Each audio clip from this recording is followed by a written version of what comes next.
नमस्कार, मी सुदेशना. आपण पाहतात नमस्कार लाईव्हचं बातमीपत्र. सुरुवातीला हेडलाईन्स. पोलीस असल्याची बतावणी करून लुटमार करणाऱ्या 2 तोतया पोलिसांना वजीराबाद पोलिसांनी केले गजाआड. केंद्र सरकारच्या कामगार कायद्याविरोधात कामगार संघटनांचा जिल्हाधिकाऱ्यावर मोर्चा. राष्ट्रीयकृत बँकांच्या संपामुळे खातेदारांचे व्यवहार ठप्प. स्थानिक बँकांच्या कामकाजामुळे काहीसा दिलासा.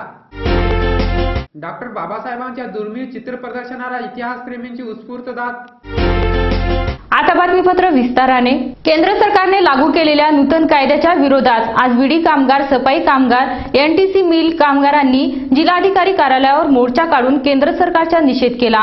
कामगारांना घरे आणि मूलभूत सुविधा मिळाव्यात अशी मागणी यावेळी करण्यात आली. केंद्र शासनाच्या कामगार मंत्रालयामार्फत कामगारांसाठी विविध कल्याणकारी योजना राबविल्या जातात, परंतु केंद्र शासनाने सध्या लागू केलेल्या कामगार कायद्यात अनेक त्रुटी असून त्यामुळे कामगारांचा आर्थिक आणि भौतिक विकास होण्याचे संकेत नाहीत. केंद्र शासनाच्या या कायद्याविरोधात आपल्या विविध मागण्यांसाठी आज बीडी कामगार, सफाई कामगार, एनटीसी मिल कामगार, घरेलू कामगार, त्याचबरोबर सर्व श्रमिक संघटना, एसटी कामगारांनी जिल्हाधिकाऱ्यावर मोर्चा काढला.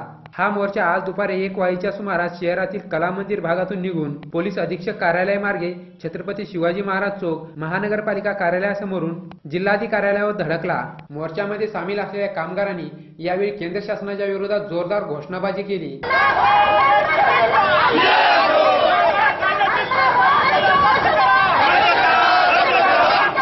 आज काढण्यात आलेल्या मोर्चाचे नेतृत्व कॉम्रेड प्रदीप नागापूरकर, माजी सभापती गणपत धबाले, के.जी. थोरात, विजयकुमार मंगनाळे, मोहम्मद युसुफ, हरी नरवाडे, सय्यद जुबेर, बालाजी पंडित आदींनी केले. यावेळी मोर्चेकरांनी आपल्या विविध मागण्यांचे निवेदन जिल्हाधिकाऱ्यांना दिले. खरं पाहिलं तर हे प्रयत्न फार पूर्वीपासून सुरू आहे, परंतु दुर्दैवानं शासनानं त्या पद्धतीनं प्रयत्न केले नाहीत.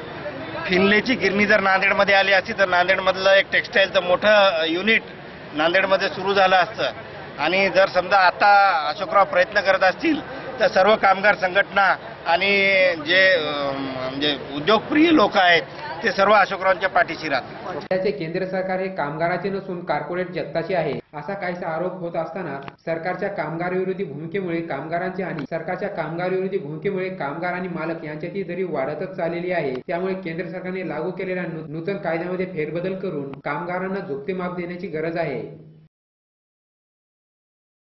स्वतःला पोलीस भासवून सर्वसामान्य नागरिकांना धमकावणाऱ्या आणि त्यांच्याकडून हजारो रुपये लंपास करणाऱ्या 2 तोतया पोलिसांना आज वजीराबाद पोलिसांच्या पथकाने गजाआड केले. या तोतया पोलिसांचे मोठे रॅकेट असल्याचा संशय व्यक्त होत आहे. नांदेड जिल्ह्यामध्ये गुन्हेगारांचे प्रस्थ वाढले आहे. चोरी, लुटमार, अपहरण असे प्रकार रोजच घडताना दिसत आहेत. आज मात्र त्याहूनही एक अचंबित करणारी घटना घडली आहे. पोलीस म्हणून बतावणी करून सर्वसामान्य नागरिकांना धमकावणाऱ्या आणि त्यांच्याकडून नगदी रोकड लंपास करणाऱ्या 2 तोतया पोलिसांना गजाआड करण्यात वजीराबाद पोलीस ठाण्याच्या पोलीस कर्मचाऱ्यांना यश आले आहे.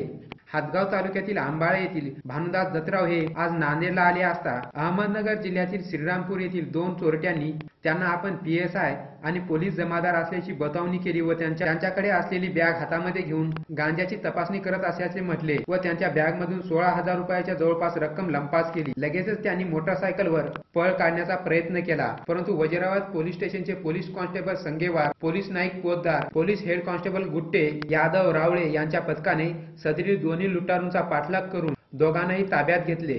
वजीराबाद पोलिसांनी पोलीस निरीक्षक रघुनाथ कदम यांच्या मार्गदर्शनाखाली अगदी 10 ते 15 मिनिटांमध्ये ही यशस्वी कार्यवाही केली. माझ्याकडे बॅग आणि एक थैली होती आणि माझा एक सहकारी होता सोबत.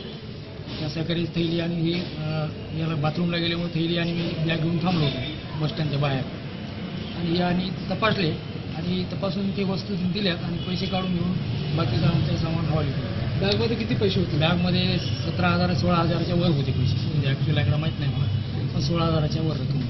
नंतर आपण काय केलं? नंतर आम्ही चौकीमध्ये पोलीस स्टेशन बसस्टँडला हे केली, चौकशी केली. पोलिसांचा खाक्या दाखवून सर्वसामान्य नागरिकांना लुटणाऱ्या या तोतया पोलिसांना आता वजीराबाद पोलिसांनी ताब्यात घेतले असून या तोतया पोलिसांची मोठी साखळीच कार्यरत असल्याचे संकेत मिळत आहेत. या प्रकरणाचा अधिक तपास पोलीस निरीक्षक रघुनाथ कदम यांच्या मार्गदर्शनाखाली वजीराबाद पोलीस स्टेशनचे कर्मचारी करत आहेत. या तोतया पोलिसांकडून आणखी काही गुन्हे घडले असल्याची शक्यता वजीराबाद पोलिसांनी व्यक्त केलेली आहे. वेळ झाली छोट्याशा विश्रांतीची. तुम्ही पाहत राहा नमस्कार लाईव्हचं बातमीपत्र. शुभेच्छा पाठवा सुंदर बुकेसह संपूर्ण भारतात आणि 190 देशात कुठेही बुके पाठवण्याची सोय फक्त फ्लॉवर अँड फ्लॉवर्सवर. Bouquet, stage decoration, room decoration आणि कार डेकोरेशनचे सृजनशील नाव flower and flowers, centre point, Shivajinagar, Nanded. संपर्क 73 50 62 56 56. घर बांधकाम, हॉटेल, मॉल, महाविद्यालय, बंगलो तसेच रुग्णालय बांधकामासाठी लागणारे vitrified tiles, wall tiles, granite, Kadappa, sanitaries item, तांडून मिळण्याचे एकमेव ठिकाण म्हणजे सारडा ग्रेनाइट्स अँड मार्बल. घराच्या सुशोभीकरणासाठी बाथरूम, टॉयलेट, पार्किंग, किचनवटा आदींची उभारणी मार्बल शिवाय होणार कशी? त्यासाठी संपर्क करा Sarda granites and marble, Vidyutnagar, Nanded. तसेच गुंडेवार पेट्रोल पंपाजवळ, आनंदनगर, नांदेड. संपर्क 94 23 03 50 35. विश्रांतीनंतर पुन्हा एकदा आपलं स्वागत. आज जिल्हा परिषदच्या डॉक्टर यशवंतराव चव्हाण प्रेक्षागृहात आज डॉक्टर बाबासाहेब आंबेडकरांच्या दुर्मिळ छायाचित्राचे प्रदर्शन भरवण्यात आले. या चित्र प्रदर्शनातून स्वातंत्र्यपूर्व इतिहासाची सचित्र अनुभूती आल्याच्या प्रतिक्रिया इतिहासप्रेमी दर्शकांनी दिल्या. सहसा आपल्याला इतिहास पुस्तकातून वाचायला मिळतो, शब्दातून वेदना जरूर जाणवतात, परंतु शब्दासोबतच चित्रांच्या माध्यमातून कुण्या संयोजकाने हा इतिहास सादर केला तर तो इतिहास प्रेमींसाठी दुग्ध शर्करा योग म्हणता येईल. असाच दुग्ध शर्करा योग घडून आणलाय डॉक्टर B.R. आंबेडकर फाउंडेशन व छत्रपती शाहू महाराज स्वयंरोजगार संस्थेने. डॉक्टर बाबासाहेब आंबेडकर यांची दुर्मिळ छायाचित्रे व पत्रांचे प्रदर्शन जिल्हा परिषदेतील डॉक्टर यशवंतराव चव्हाण प्रेक्षागृहामध्ये आज भरवण्यात आले होते. चित्र प्रदर्शनाचे संयोजक रणजित सांगावकर यांनी अत्यंत मेहनतीने आणि कष्टाने ही छायाचित्रे आणि पत्रे जमवली आहेत. सुमारे 275 छायाचित्रे आणि पत्रांचे संकलन करून त्यांचे प्रदर्शन आज या सभागृहात भरवण्यात आले होते. हे प्रदर्शन पाहण्यात दर्शक भान हरपून गेले होते. महिला, पुरुषांसह बालकांनी देखील या चित्र प्रदर्शनाला मोठी गर्दी केली होती. या दुर्मिळ चित्र प्रदर्शनाने स्वातंत्र्यपूर्व काळातील इतिहास प्रेक्षकांसमोर मांडल्याच्या भावना यावेळी व्यक्त झाल्या. दुर्मिळ अशी छायाचित्र आहे ती आणि अशी चित्र प्रदर्शन जर यांनी भरवली वारंवार तर सगळ्याला समाज प्रबोधन असं होईल. दुर्मिळ वस्तू पाहायला मिळतील. एकदम आपण त्या काळामध्ये गेल्यासारखं थोडासा भास होते. त्यांनी शंकरराव चव्हाण सभागृहामध्ये भारतीय घटनेचे शिल्पकार बोधिसत्व डॉक्टर बाबासाहेब आंबेडकर यांच्या विविध प्रसंगावरील छायाचित्रांचं प्रदर्शन आपल्या या ठिकाणी आयोजित केलेलं आहे. बऱ्याच काही या ठिकाणी असलेले तैलचित्र अत्यंत दुर्मिळ आहेत, ज्यामुळे इथं आल्यानंतर अनेक प्रसंगानुसार बाबासाहेबांनी जी चळवळ राबवली त्या संदर्भामधले अनेक क्षणाची चित्र इथं पाहण्यासाठी मिळाले. आणि चित्र पाहणे म्हणजे खऱ्या अर्थानं एखादं पुस्तक वाचण्यापेक्षाही असा मोठा त्याच्यामधला अनुभव असतो. चित्रातून अनेक गोष्टी आपल्याला जे शब्दात व्यक्त करता येत नाहीत ते आपण चित्रातून पाहू शकतो. या ठिकाणी बाबासाहेबांनी जे काढलेलं भगवान बुद्धाचं जे चित्र आहे ते अत्यंत सुंदर आणि बोलका अशा पद्धतीचे ते चित्र आहे. शब्दाची त्याच्यामध्ये कदाचित मर्यादाही नाही, 2000ही म्हणता येणार नाही आपल्याला, तर त्याही पलीकडे असू शकेल. इथे बुद्धाचं काढलेलं बाबासाहेबांनी जे काही चित्र आहे ते अत्यंत योग्य, जे बाबासाहेबांनी अगदी लहानपणी तिळोस्कर गुरुजींनी दिलेल्या पुस्तकातून भगवान बुद्ध जे त्यांनी आत्मसात केला होता, तर त्यांच्या मनामध्ये जे असणारे जे बुद्धाचं चित्र आहे ते नितांत बाबासाहेबांना अभिप्रेत असलेले चित्र या ठिकाणी आपल्याला पाहायला मिळाले. त्याबद्दल मला खूप आनंद झाला. सर्वसाधारणतः एक चित्र 2000 शब्दांची बरोबरी करते, परंतु आज डॉक्टर B.R. फाउंडेशन व छत्रपती शाहू महाराज स्वयंरोजगार संस्थेने सादर केलेल्या या दुर्मिळ चित्र प्रदर्शन आणि पत्रांनी या 2000 शब्दांची परिसीमा नक्कीच ओलांडली होती. या चित्र प्रदर्शनाला पाहण्यासाठी शहरासह जिल्हाभरातून इतिहासप्रेमी दाखल होत आहेत. आज राष्ट्रीयकृत बँकांनी सामूहिक संप पुकारला होता.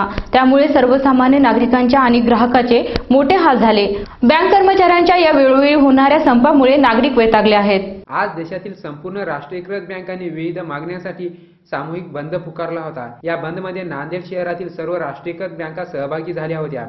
बँक कर्मचाऱ्याला वाढीव पगार देण्यात यावा, त्याचबरोबर त्यांच्या सुट्ट्यांच्या रजा मंजूर कराव्यात. बँक अधिकारी कर्मचाऱ्यांच्या कामाचे तास नियोजित करावेत. बड्या नेत्यांकडे आणि उद्योजकांकडे बँकांची असलेली थकबाकी वसूल करण्यासाठी विशेष कायदा तयार करण्यात यावा. या मागण्यांकडे शासनाचे लक्ष वेधण्यासाठी आज राष्ट्रीयकृत बँकांनी सामूहिकपणे आपल्या बँका बंद ठेवून आपली नाराजी व्यक्त केली. आज सकाळी 10:30 वाजेच्या सुमारास राष्ट्रीयकृत बँक कर्मचाऱ्यांच्या युनियनने शिवाजीनगर भागातील स्टेट बँक ऑफ हैदराबादच्या कार्यालयासमोर जोरदार निदर्शने केली। त्यानंतर दिवसभर या बँकांची कार्यालये बंद होती। मागच्या महिन्यामध्ये दिवाळीच्या सुट्ट्या, त्यानंतर वेगवेगळ्या सणवारांच्या सुट्ट्या, त्यानंतरही या बँकांनी सामूहिकपणे बंद पुकारला होता आणि आज पुन्हा बंद पुकारला। त्यामुळे खातेदारांची आणि ग्राहकांची पुरती पंचायत उडाली। बँकांच्या या बंदबाबत खातेदारांनी आपली नाराजी व्यक्त केली। ग्राहकांकडे आणि खातेदारांकडे दुर्लक्ष करून आपल्याच मागण्या रेटणाऱ्या या बँक कर्मचाऱ्यांच्या आंदोलनावर खातेदार पुरते नाराज आहेत। बैंक बंद होने की वजह से बहुत ज़्यादा तकलीफ हो रही है ग्राहकों को। आज मेरा एक्चुअल में मुझे डीडी निकालना था, पर प्रॉब्लम ये कि आज हड़ताल रहने की वजह से बहुत ही ज़्यादा प्रॉब्लम होती है। ये हड़ताल है और कोई इस हड़ताल पे कोई इन्होंने लिख भी नहीं दिया था पेपर्स में। शहरातील आज सर्व राष्ट्रीयकृत बँकांनी बंद पुकारला असला तरी स्थानिक आणि राज्यस्तरीय बँकांनी मात्र बंद पुकारला नव्हता। त्यामुळे या बँकांचे व्यवहार सुरळीतपणे चालू होती। स्थानिक बँकांनी या संपामध्ये सहभाग न नोंदवल्यामुळे खातेदारांना काहीसा दिलासा मिळाला। शेवटी पुन्हा हेडलाईन्स। पोलीस असल्याची बतावणी करून लुटमार करणाऱ्या 2 तोतया पोलिसांना वजिराबाद पोलिसांनी केले गजाआड। केंद्र सरकारच्या कामगार कायद्याविरोधात कामगार संघटनांचा जिल्हाधिकाऱ्यावर मोर्चा। राष्ट्रीयकृत बँकांच्या संपामुळे खातेदारांचे व्यवहार ठप्प, स्थानिक बँकांच्या कामकाजामुळे काहीसा दिलासा। डॉक्टर बाबासाहेबांच्या दुर्मिळ चित्र प्रदर्शनाला इतिहासप्रेमींची उत्स्फूर्त दाद। आणि याचबरोबर नमस्कार लाईव्हचे हे बातमीपत्र संपलं। पुन्हा भेटूया, तोपर्यंत नमस्कार।